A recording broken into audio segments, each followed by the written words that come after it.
നമസ്കാരം. കമ്മികളുടെ കാണപ്പെട്ട ദൈവമാണല്ലോ പിണറായി വിജയൻ. പിണറായി വിരുദ്ധത എന്നൊരു വാക്ക് തന്നെ ഇവർ ഉണ്ടാക്കി വെച്ചിട്ടുണ്ട്.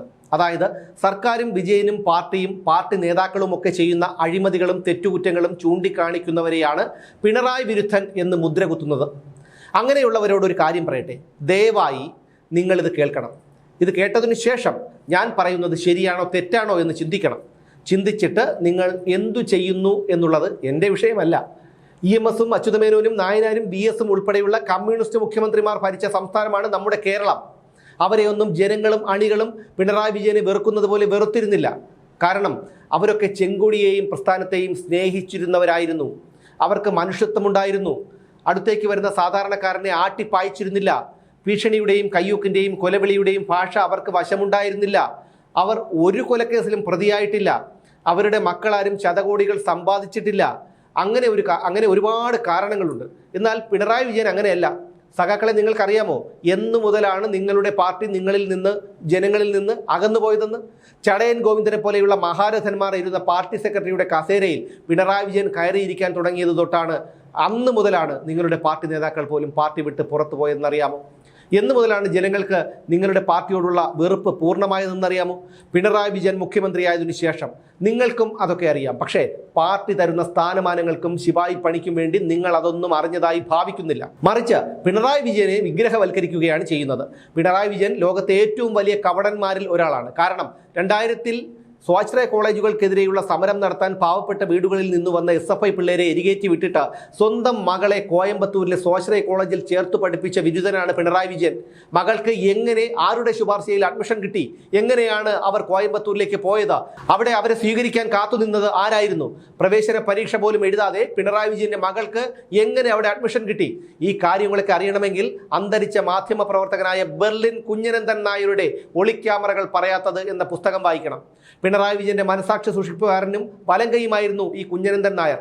എങ്ങനെയാണ് സാധാരണക്കാരനായ ഒരു ചെത്തു തൊഴിലാളിയുടെ മകനായി ജനിച്ച വിജയൻ തൻ്റെ മകനെ ഇംഗ്ലണ്ടിലെ ബർമിംഗ്ഹാം സർവകലാശാലയിൽ പഠിക്കാൻ അയച്ചത്?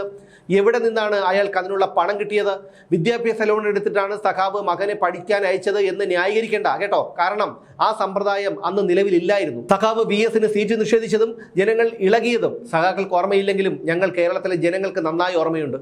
വിജയന്റെ സന്തത സഹചാരിയും സഹപ്രവർത്തകനുമായ സഖാവ് കോടിയേരി ബാലകൃഷ്ണൻ, ആ മനുഷ്യൻ മരിച്ചിട്ട് തൻ്റെ ഭൗതിക ശരീരം തിരുവനന്തപുരത്ത് പൊതുദർശനത്തിന് വെക്കണമെന്ന അദ്ദേഹത്തിൻ്റെ അന്ത്യാഭിലാഷം പോലും മറികടന്ന് ചെന്നൈ അപ്പോളോ ആശുപത്രിയിൽ നിന്ന് പയ്യാമ്പലത്ത് കൊണ്ടുവന്ന് സംസ്കരിച്ചതും അദ്ദേഹത്തിൻ്റെ ചീത അണയുന്നതിന് മുമ്പ് തന്നെ ഭാര്യാസമേതം അനുചരന്മാരെയും കൂട്ടി വിദേശ സർക്കിട്ടിന് പോയ പിണറായി വിജയനെ നിങ്ങൾക്ക് ഓർമ്മയുണ്ടോ?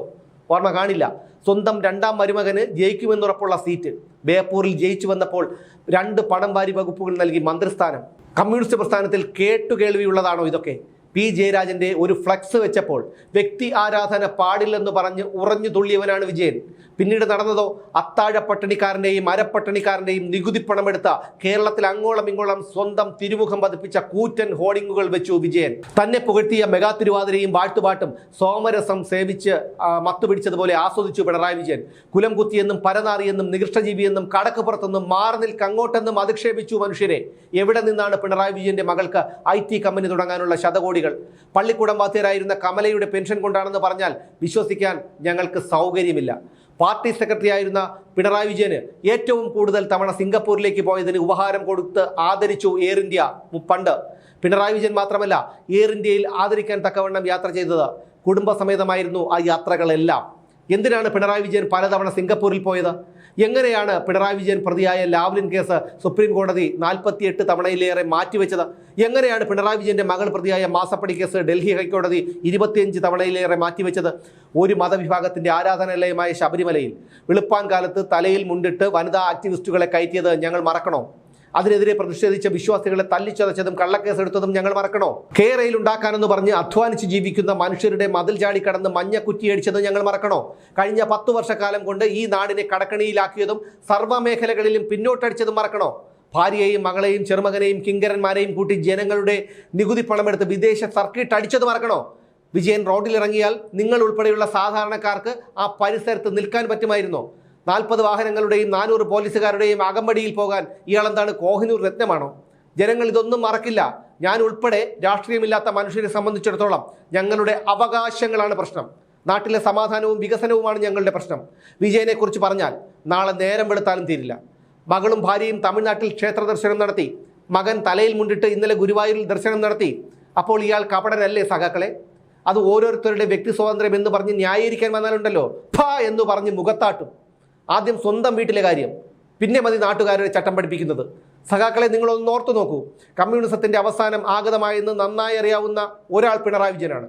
നിങ്ങൾ പിണറായി വിജയനെ ആരാധിച്ചോളൂ. വേണമെങ്കിൽ ഒരു ക്ഷേത്രം പണിഞ്ഞ് അയാളെ അവിടെ പ്രതിഷ്ഠിച്ചോളൂ. ഞങ്ങൾക്കാർക്കും യാതൊരു പ്രശ്നവുമില്ല. ഞങ്ങളുടെ നികുതി പണമെടുത്ത് ഉണ്ടുറങ്ങി സുഖിച്ച് ജീവിക്കുന്നിടത്തോളം കാലം പിണറായി വിജയനെതിരെ ശബ്ദിച്ചുകൊണ്ടിരിക്കും, ചോദ്യം ചെയ്തുകൊണ്ടിരിക്കും. ചങ്കുറപ്പുള്ളവൻ ഒരിക്കലേ മരിക്കൂ, അല്ലാതെ ഒരുപാട് തവണ മരിക്കില്ല. ഓർത്തോളൂ.